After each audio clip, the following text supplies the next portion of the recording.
it's great to see all of you here today, and I think this also brings some optimism for the future of climate change, right? Having the brilliant minds of all of us combined to solve these very big problems that we face. So today's panel is about carbon 101, ratings, removals, offsets, markets, and policy. Quite a lot to cover in a short period of time. But I thought to start, let's have introductions from the rest of the panel. Maybe Seb, do you want to start? Absolutely, yeah. So Sebastien Cross, I'm a founder at B0 Carbon. We are the first global ratings agency for carbon markets. We cover all sectors in the VCM currently. We've rated over 240 projects in the market to date, covering over half of the credits outstanding in the market. And I guess more broadly, we're focused on delivering the rating as part of the broader information infrastructure required to scale this market. Thank you.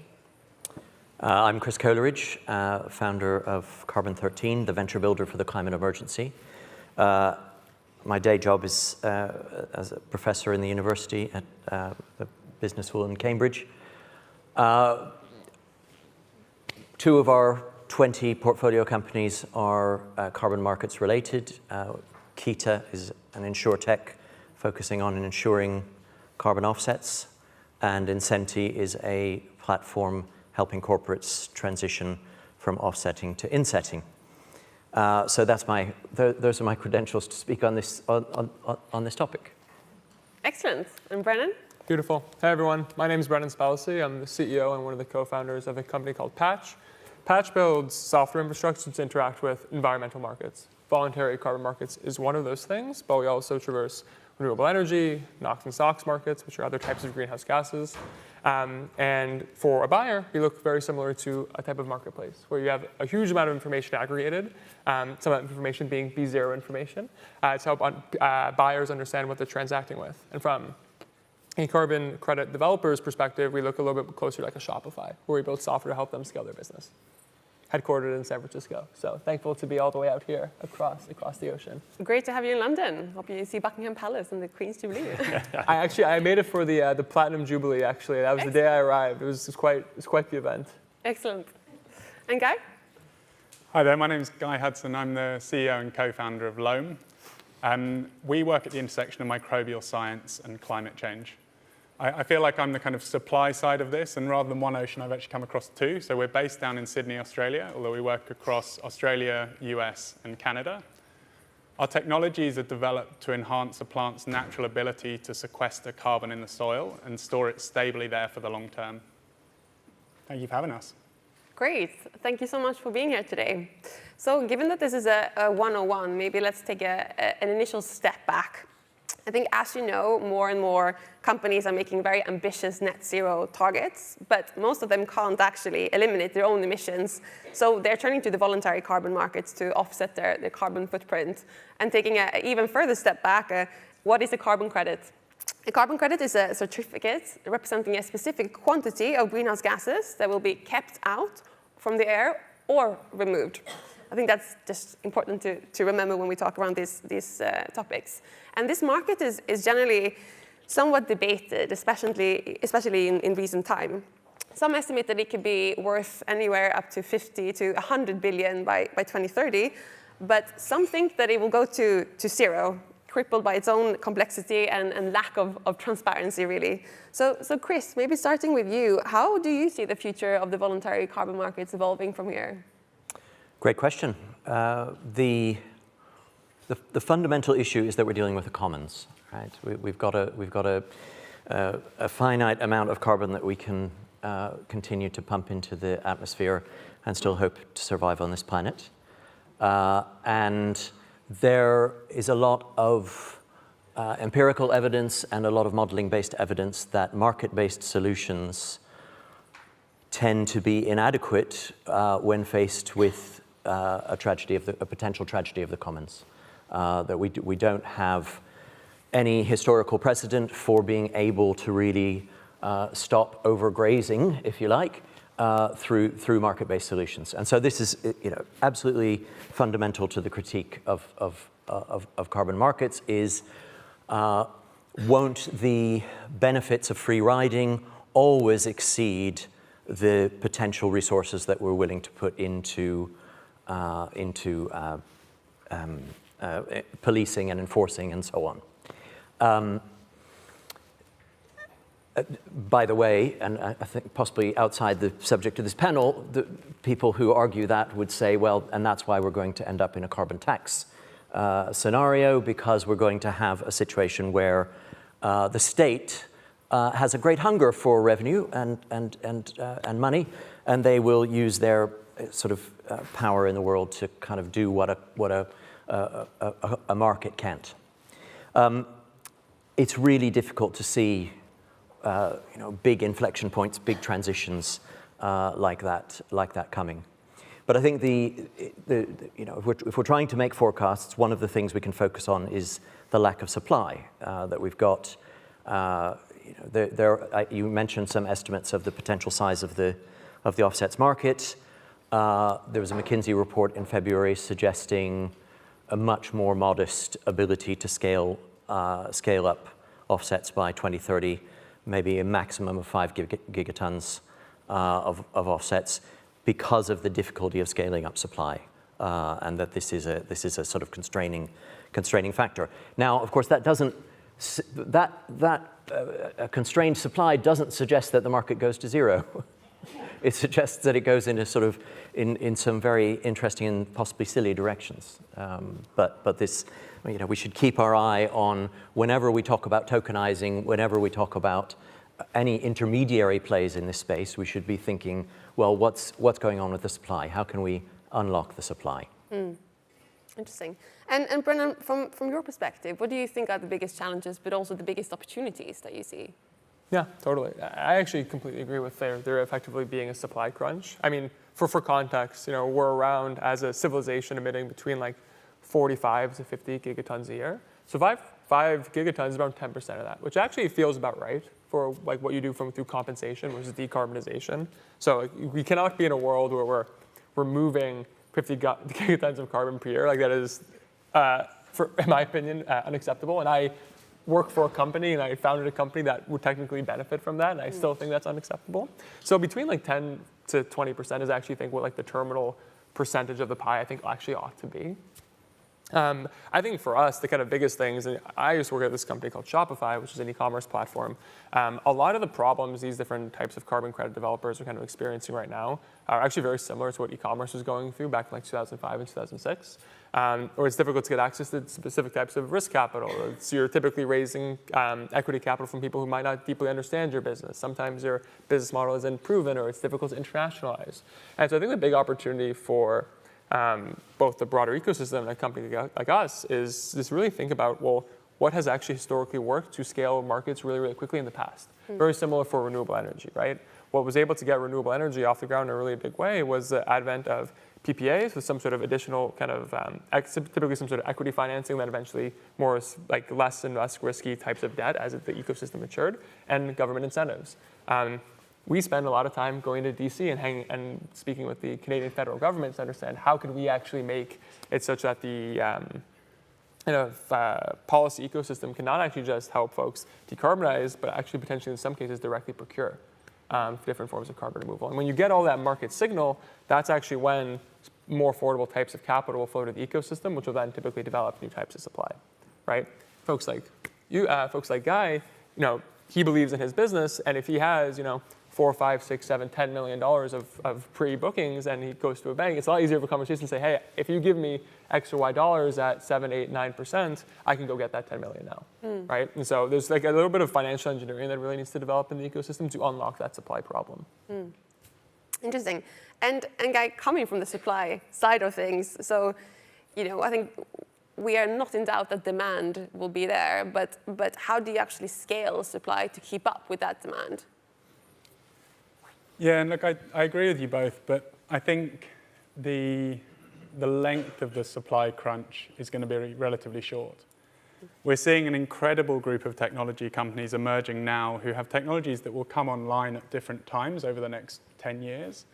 And some of those are able to scale very, very quickly. Now, obviously, with a little bit of a bias, Loam is one of those. But when we think about how we can use technologies that work with natural systems to remove gigatons of CO2 in a matter of years rather than decades, that's where we can start to get to a point where we can start to satisfy the supply and ultimately address this problem. So if you look at, most of you will know kind of direct air carbon capture and storage, fans on scaffold sucking CO2 out of the air. Now, when we think about scaling that, that is an incredible technology, but it will take time to scale. We need to build a lot of infrastructure. When you think about a technology like ours, if you imagine a wheat plant in a field, a bit like a fan stuck on its end, and it's sucking in CO2, it's being converted to sugars through photosynthesis, that's being released into the soil, some of it's being stored and some of it's being released back out into the atmosphere. The same way as with direct air carbon capture and storage, we chemically scrub atmosphere to store CO2. At Loam, what we do is we microbially scrub that CO2 and store it stably long-term in the soil. What that means is that we've got an existing infrastructure of 1 million, roughly, wheat plants a hectare, so kind of 1 million fans per hectare, across about 1.5 billion hectares of cropping land worldwide. That is a global scale carbon removal infrastructure. The reason I describe this is there are many technologies and many technology companies like ours who are working incredibly hard and very fast to deliver an opportunity against that supply crunch. Now, ultimately, and I really agree with you, Brennan, that what we need is the market infrastructure in place for us to, as we come online, for us to be able to meaningfully trade that carbon to generate revenue for our partners and ourselves and be able to deliver on this. And that comes down to, ultimately, the quality of the credits and our ability to be able to produce volume to maintain a price that is viable for those off-takers who are purchasing. So ultimately, I mean, it kind of comes down to higher quality, a lower price, better quality, higher volume, which poses a little bit of a challenge, but it's the kind of thing that we're all working on here, and very much so. I think we have the potential, especially working within the intersection of natural systems and technology, to be able to deliver very significant removal in a rapid time frame. But ultimately, it will be that portfolio of technologies over time that will allow us to be able to create the removal that's needed. Great. And Sebastien, so you're running a ratings business, and how do you view ratings impacting the carbon market, and especially maybe when it comes to quality? Yeah, for sure. So I guess I'm slightly more optimistic on the role that broader market mechanisms have to play than kind of Chris sounded there.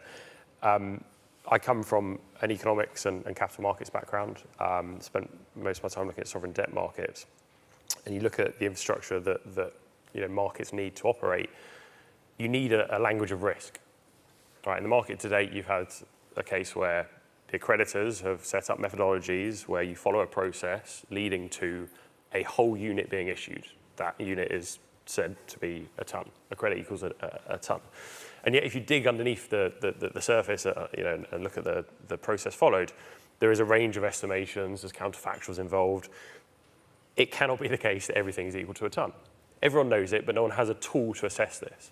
And your ability to actually assess this on a project-to-project basis is limited by the fact that there is also limited data and information available on projects and on the market more broadly. So, ratings have a key role to play in introducing that language of risk to the market, and that is multidimensional, whether you're buying credits in the market today and trying to understand what they've achieved, or whether you're investing in projects that will issue credits for years to come, and you're trying to understand the forward-looking risk.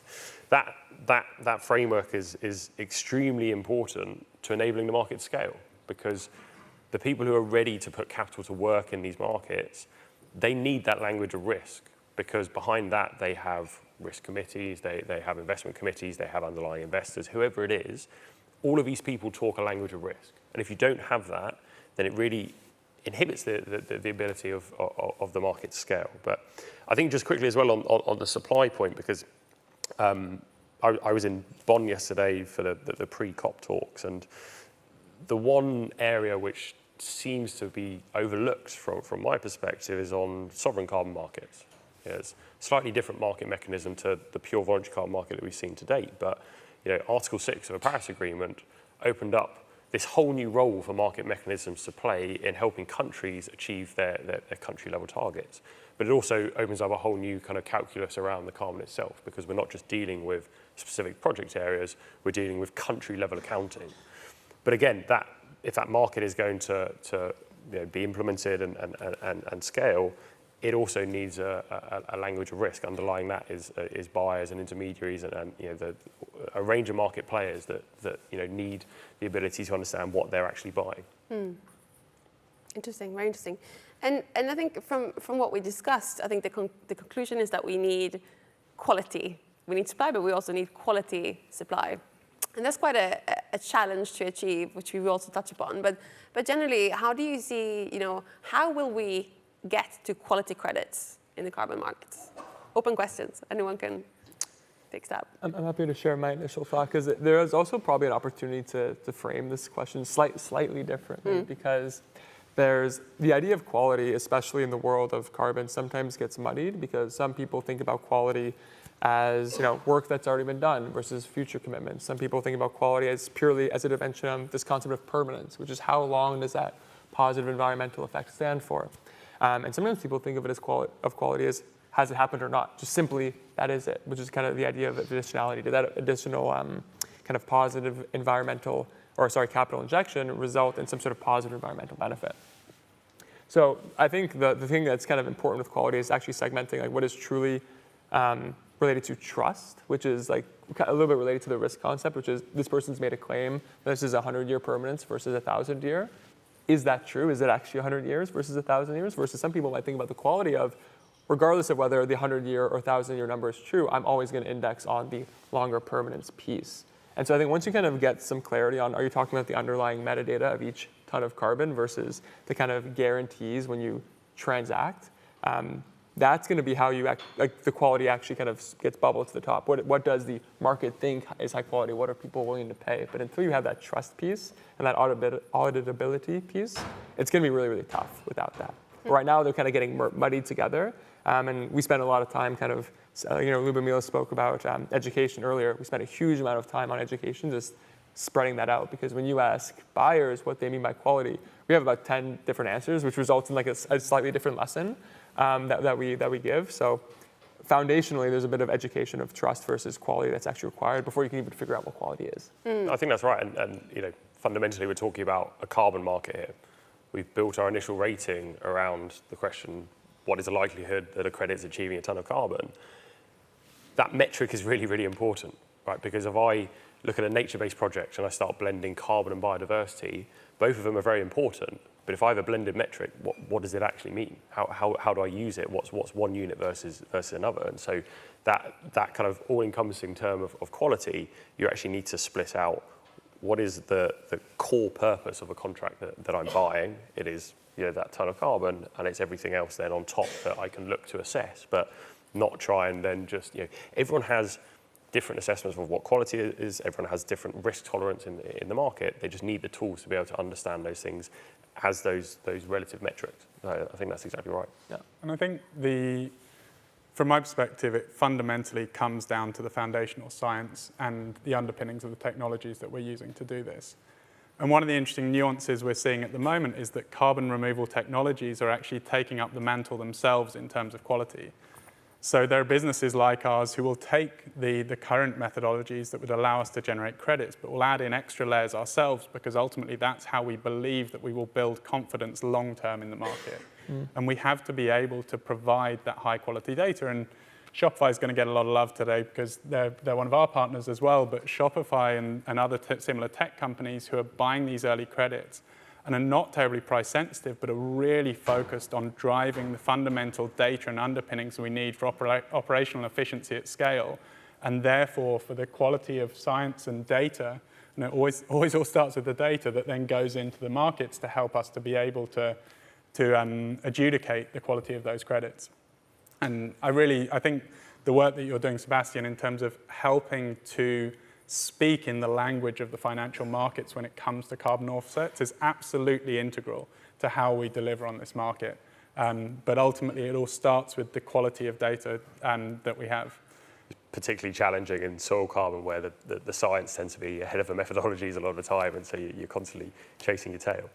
And we've been doing, so there's we've been doing some amazing work at the Australian National University into not just looking at total organic carbon in soil, but better understanding how microbial mechanisms can influence the long-term stability of carbon in soil. So there's an incredible diversity of different compounds within the soil that make up soil carbon and different mechanisms in which it's stored.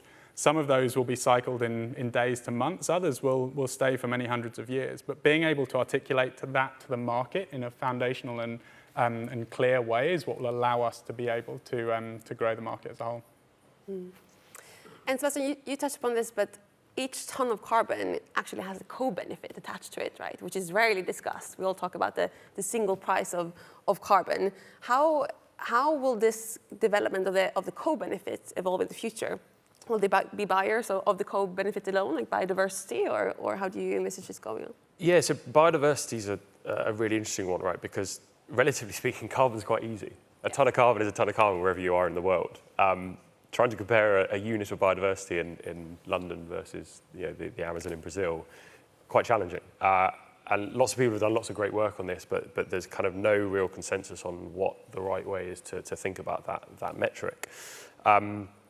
But I do believe that we will get there. There will be kind of coalescence around an idea about how you can look to incentivize increasing biodiversity in areas. Will you get separate markets set up, or should the carbon market play the central role? My personal belief is that given how long it's taken us to get carbon markets to where they are today and how quickly they are going to scale, I think that there is a role for looking at the other co-benefits along with carbon, but with a central focus being carbon. Because it takes a long time to build a market. It takes a long time. There was lots of talk on the last panel about education, about all talking the same language. Like that's a struggle in carbon, and it's a lot easier than looking at some of these other factors as well. So I do think that there is going to be a role to play for the carbon market in carrying some of these other factors and building on the infrastructure that we're creating. Got it. And so today the carbon credit mix is really dominated by forestry and nature-based solutions and also renewable energy. And I was doing some research last night, and I read that it's actually only 3% of credits that are pure removal and 13% that are a mix of removal and reduction, which seems quite low, given that we feel like we finally have some consensus that we need to start removing carbon from the atmosphere. So Chris, looking forward at the carbon credit markets in terms of mix of removal versus avoidance credit, et cetera, and types of projects maybe, how do you see this going? Well, a big epiphany for me when I started working in this field about 3 years ago was the realization that this is not something that climate change is not something it would be nice to solve, and that it's a sort of a worthy project, but it's something that we have to solve in order to continue to survive. And so humanity has a decent record of coming up with the technological solutions to its problems. Nature-based solutions are the ones that we think we can bring on stream in the next 10 years or so. We're pinning a lot of hope on other forms of CDR past that time horizon, and we have to get it right. One of our scientific advisors came back from COP26 and said, Chris, as usual, COP was an argument about which silver bullet is the most important and should get the most funding. And really, we've got 2,500 technologies in some stage of development that can solve this problem. So we need to press forward on many, many, many fronts at once.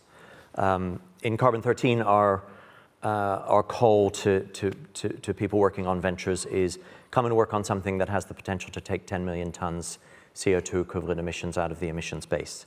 And when we started saying that 3-4 years ago, it seemed like it is 10 million tons of carbon is a lot of carbon. Now, as American venture capitalists got into the act, the numbers just keep getting bid up in terms of what is a sort of worthy decarbonization target to aim for any particular venture, and there's a logic to that. But we actually need hundreds, thousands of 10 million ton per annum reductions alongside the moonshots aiming at the hard to abate areas, and for example the direct air captures of this world. Thank you. Thank you. And Brennan, you can select projects more on your platform. So how do you view this market? Do you think that more and more players will select the high quality projects and we will see more removal maybe in the future, or what's your view? Yeah, absolutely. So, I think I'll actually kind of build on Chris's point. So I actually completely agree this idea of when you really only have like 10 or 15 years to get a problem right, you really can't be figuring out like in what series are we going to be doing this. We actually need to be doing a huge amount of work in parallel. I actually just believe this is a symptom of the fact that there have been a lot of phenomenal people who have been working on this problem for a really long time, and historically they've been under-resourced. They've been uncapitalized, right? And in the last probably 5 years, and specifically like in the last couple of years, and like Patch has been a beneficiary of this, there's been a huge amount of capital injection into finding climate solutions. And I think there is a little bit of reframing that needs to happen on how do we focus on a pie expansion exercise rather than a pie reallocation exercise. Like this is a wartime effort, right? And like when you are mobilizing for a massive endeavor ahead of you, it's not really a matter of, oh, should we do this thing or should we do that thing? It's more like, okay, how do we instead of take that $10 billion budget and make it a $1 trillion budget? Because that's like that's actually the scale of the problem. So for us, we need all these things in parallel. Now, that being said, and we're kind of seeing this a little bit on Patch, because the average price per ton bought on Patch right now is $55. So it's very, very high compared to the average price in the broader carbon market. So there is already, by default, a bit of selection bias on who wants to work with a company like Patch, where they're indexing on typically some sort of frontier solution. But it is important to understand that, or at least I would hypothesize that like most markets and technologies, you're going to try 1,000 things, 100 are going to work, and probably 10 are going to scale.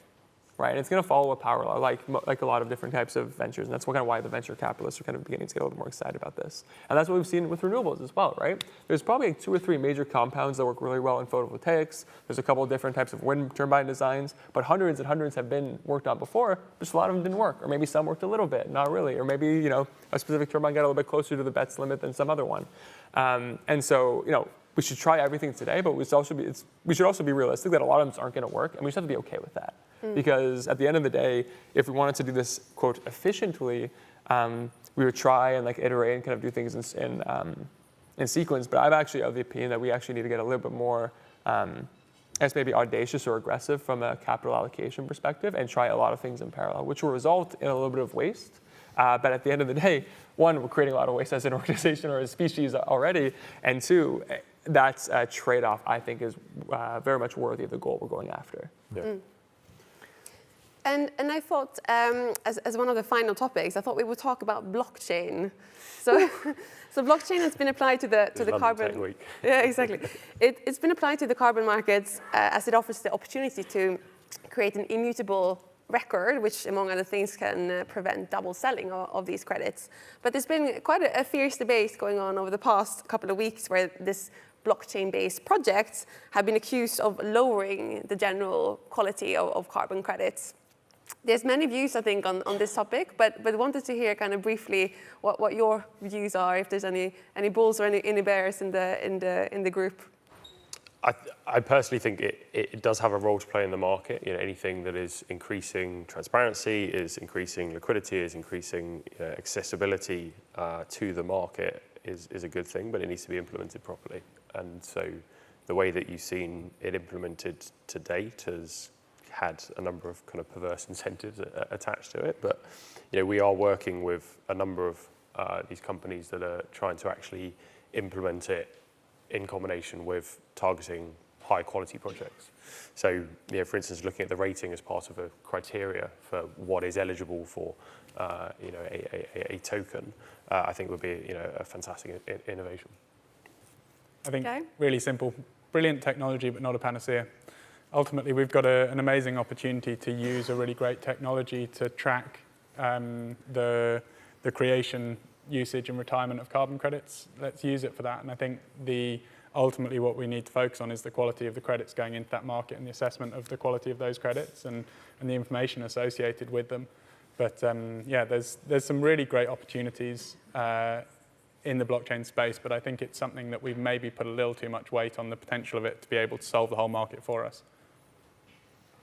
Great. And I thought before we move to a brief Q&A, just to end on an optimistic note, there's so much cool innovation currently in carbon removal projects, right? There's ocean-based, there's biomass, there's direct air capture, there's capture at source. So just very, very, very briefly, where are you most excited about carbon removal?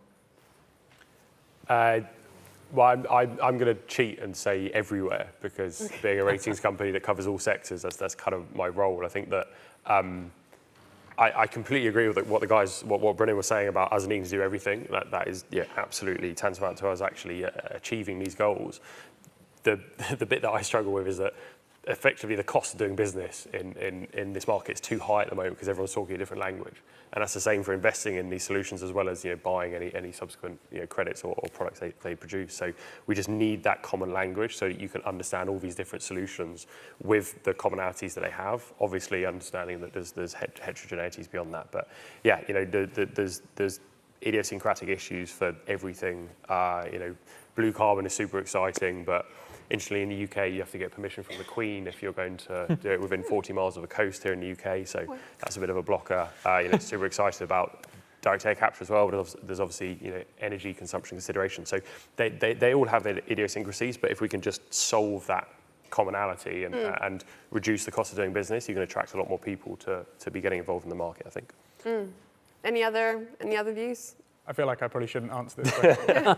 I'm going to answer it slightly different. I think the differentiation between industrial carbon capture and nature-based solutions is converging, or those two things are converging more and more, and you're seeing really brilliant technologies that are combining all of the power of technology with the scale and potential of nature and natural systems.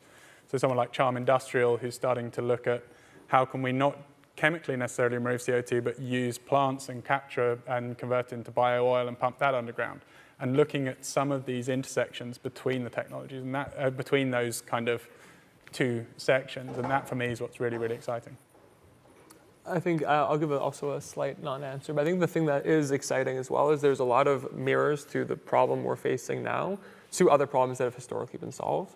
And so that's why I'm personally a little bit more bearish on some of the blockchain pieces, because we already have systems that have traded trillions of dollars of market cap within the NASDAQ and other stock exchanges. And very similar, a lot of financial engineering that got renewables off the ground can actually be translated to this. We already have enough problems to solve, but I'm really excited about the idea that some of the problems we have today actually they're not the same, but they rhyme to problems that have been solved by humanity before. And so I think that's really encouraging and really exciting. And I'd encourage people to look at what do we do in the last 10 years rather than trying to create something totally novel and then solve the climate crisis. It's actually too many sequential miracles. Actually, you have to just solving this, even with old Web 2 tech, is already going to be a massive undertaking. Trying to drive adoption of something else on top of it might be compounding risk a little bit too much. Cool. So I think we're going to move to a brief Q&A. So if anyone has any questions, please raise your hands. You can probably shout from there. I don't know if there's any microphones. Thanks a lot. I guess this is a question to Brennan. Brennan, you spoke a little bit about determining the quality of credits. Yes. You have these 10 points.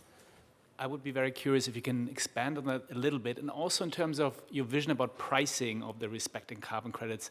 Other industries use auctioning. Currently, it's, I think, done on a commission base. Maybe you have a view how it's today and maybe in the future.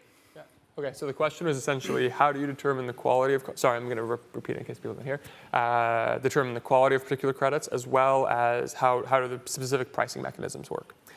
So Patch actually doesn't determine the quality. So that's actually something that's really important for us, which is, when the way we think about building markets is we always say, add 1 or 2 zeros of magnitude, and then what kind of incentive structures are going to be in place. So Patch, as an exchange, it's actually highly unethical for us to also be a credit rating provider, right? Imagine Moody's and NASDAQ were the same organization, the kind of funky business that would happen, right? We make money off of throughput, so we'd actually be incentivized to say everything is good at scale, right? To maximize throughput.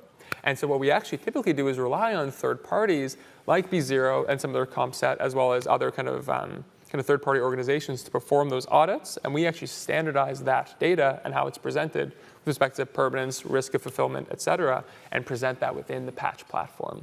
So Patch as a software business actually attempts to not comment on quality, but rather intervene if that quality information turns out to be untrue.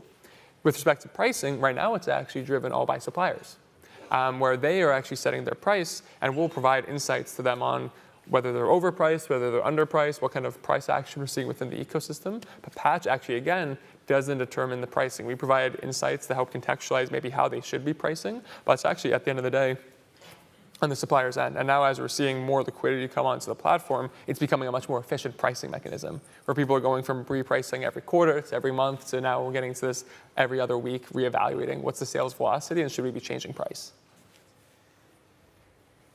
Any more questions? Yeah. So you've talked about nature-based solutions for carbon credits. You've talked about direct carbon capture. But what are the opportunities that you see for other types of carbon offsets? I'm sure there's many people in this room who are working on ideas to reduce carbon output, but could you imagine cases where those other ideas of reducing carbon output could be securitized into offsets? So, maybe Guy. well, yeah, I can kick off. I guess there's it's important to my mind to differentiate between carbon offsets and carbon finance. Carbon offset, by definition, you are looking to offset something. So the key question is around additionality. Right? Would this activity have happened were it not for me to be getting the carbon revenue? And so in cases where we know that the world has signed up to a Paris Agreement which should take us to net zero by 2050, a lot of the activities around reductions should increasingly be happening anyway, whether that's because people are choosing to or they're being mandated by governments. And so the movement will be away from those avoidance activities, which should be happening anyway, to those removals activities which we need to finance and wouldn't necessarily happen otherwise. And so there's a broader role for carbon finance in people being able to help fund these activities to get them over the line, but using them as an offset in this kind of balance sheet activity of I have a liability, I'm buying a carbon asset. That key question is around additionality to my mind, certainly. Any more questions? Thank you. By far the largest landmass and production means are in emerging markets. So it would make sense to focus on emerging markets when we're talking about carbon offsets other than the consuming markets, which is Western Europe and the US. How do you tackle dealing with emerging markets, if at all, in agriculture, for example, and other such fields? Yeah, so I guess, like I say, I was in Bonn yesterday for the pre-COP talks, and we were talking to the Coalition for Rainforest Nations, which is a number of countries that have highly forested areas and essentially are huge natural carbon sinks, which to date have not been able to monetize those sinks. And this is one of the great things about the Paris Agreement is that it sets up a framework whereby these countries can start to monetize that asset and the work they're doing to protect it, because there is no scenario where we meet the Paris targets where we're not protecting our natural carbon sinks. And so I'm extremely kind of bullish on the ability, if we succeed in growing carbon markets and delivering them, and you see the price continuing to rise as more people enter the market, you have a number of emerging markets that are actually sitting on huge monetizable assets, which could be a game changer to their government finance and their broader livelihoods. And I might just talk to the agricultural point. I think for us anyway, it is much easier for us to work in developed markets with very large farming businesses such as Australia, Canada, the US. But ultimately, as you point out, a lot of the value will be created by working with smaller farmers and smaller farming businesses across the world, and particularly in emerging markets. So with that in mind, the larger developed markets give us the opportunities to be able to develop the technologies and operational efficiency that we need to deploy at scale with those smaller farming businesses.